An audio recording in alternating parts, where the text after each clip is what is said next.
Okay, what I want to share with you here is how to take an audio file and burn it to a CD using iTunes. So the first thing required is that you actually have the file on your computer somewhere. And then what you're going to want to do is once you've opened iTunes, you want to import that MP3 file into the iTunes library. We're going to create a playlist and then you're going to learn how to burn it to a CD. So the first thing we do is go to File up on the left hand corner and you click on File in the drop down box. You'll see then you do Add File to Library. So I'm going to go ahead and click on that and you'll see that the information leading to my computer comes up. So I'm going to go ahead and just pick something as a sample. I probably could have had something lined up for this. So let me go ahead and I'll do the, let's see, documents.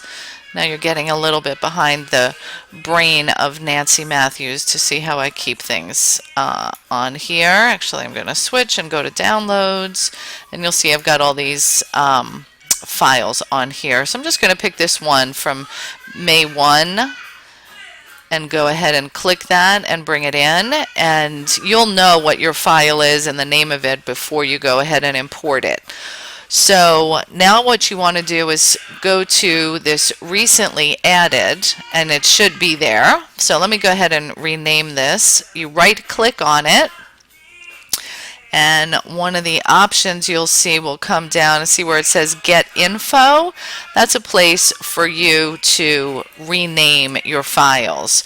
So it starts with the summary information and then you click on the link that says Info and I can give it a new name and I'm going to call this Sample for Burning CD. And that's pretty much all I'm going to put on here. If you were doing a compilation and creating a CD that you're going to be selling, you want to go ahead and put your name in. The name of the album artist would also be Nancy, and the album name could be The Best of the Best, or whatever the title of yours is. And then go ahead and click on OK. So now I've got it in here and I've got it renamed. So the next thing you want to do is go to Playlists, and which you'll see at the top here you have Song, Albums, Artists, Genres, Playlist, Radio Match. So you'll click on Playlist, go over back to the left, click on File, hover over New, and you see the submenu comes up, New Playlist. And on the right hand side you'll see it says Playlist 3, so I'm going to do Sample Playlist, hit Enter. Then as you see it says here to create a playlist, drag songs, artists, and albums over there. So I believe I called that Sample, so I'm going to go to Songs in order to locate that sample one and go all the way down on my list because it's under the letter S. I could probably get there easier. So Sample for Burning CD. So I'm going to take that, hold, left click it, and then hold and drag it over there. So now you see I have one song there.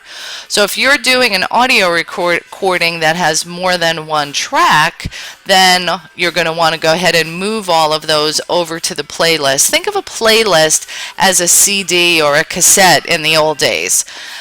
For the purposes of this demonstration, we're just going to go ahead and do the one. So now I'm going to click on Done. And as you now see, under playlists, they're listed over here on the left hand side. So at the top you see Songs, Albums, Artists, Genres, Playlist, which is highlighted. Then on the left hand side it lists all the different playlists.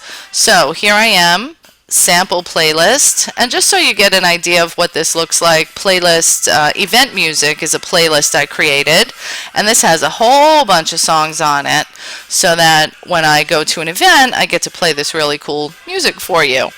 So let's go back to Sample Playlist, and you'll see that we're going to go back up to File, and one of the options now is Burn Playlist to Disk. So you would click on Burn Playlist to Disk.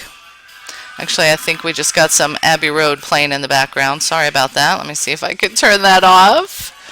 I do love the Beatles, but we're going to hold on that for a moment. All right, here comes the sun. Let's get into it. Hopefully that's not going to distract you too much from this demonstration. When the burn settings come up, you'll see that it says, the first thing, preferred speed at maximum possible is good. Disc format, this is really important. In order for the disc to be able to play in a car, you want to make sure that you've got audio CD checked off.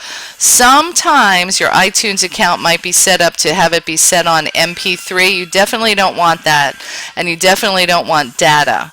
You want this to be played in an automobile so that people can listen to it anywhere. If you choose audio CD, pretty much they get to hear it anywhere, and then you would click the button burn. And enjoy the Beatles as we wait for this to come up. Let me see if actually I can get that paused. Oh, I did it. And you see now it says insert a blank disc. Once you insert the blank disc, it will start playing and you will be rocking and rolling. So that's how to import a file into iTunes, create a playlist, and burn a CD. Now you can now take that and make copies of it yourself for resale, or deliver it to a CD duplication place, which usually they cost between $1 and $1.50 each. Best of luck, have fun, get your message out there.